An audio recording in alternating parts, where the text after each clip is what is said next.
জানতে চেয়েছেন, মোহরানার টাকা বাবদ স্ত্রীর নামে সম্পদ কিনে দিলে তা আদায় করা যাবে কিনা।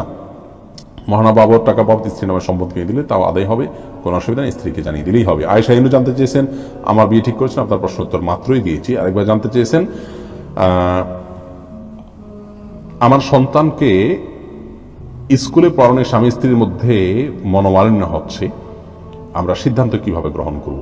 দেখুন, আমরা একটি তিক্ত সত্য কথা না বললেই নয়, আর তা হলো আমাদের স্কুল কলেজের সাধারণ যে জেনারেল যে শিক্ষার ধারা আছে, এটাকে এমনভাবে সাজানো আছে, আল্লাহ মাফ করুন, একজন শিক্ষার্থী শুরু থেকে শেষ পর্যন্ত পুরো এই শিক্ষাধারাটা যখন সে পড়ে শেষ করবে, এই সিলেবাসটা যখন সে কমপ্লিট করবে, গ্রাজুয়েশন কমপ্লিট করবে, এর মধ্যে এমন কিছু বিষয় এমন বলিষ্ঠভাবে দেয়া আছে যে এগুলোর কারণে দিন থেকে সে অটোমেটিকলি স্বয়ংক্রিয়ভাবে অনেক বেশি দূরে সরে যেতে বাধ্য।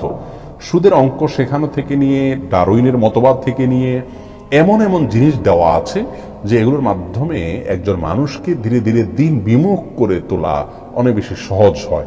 জানি না উদ্দেশ্যমূলকভাবে কেউ এগুলো করেছেন কিনা, কিন্তু বাঘের মুখে আমাদের সন্তান যদি যায়, সেটি আমরা কখনো আশা করব না। বাঘের মুখ থেকে ফিরে আসতেও পারে, কিন্তু সেটি ঘটে খুব কম।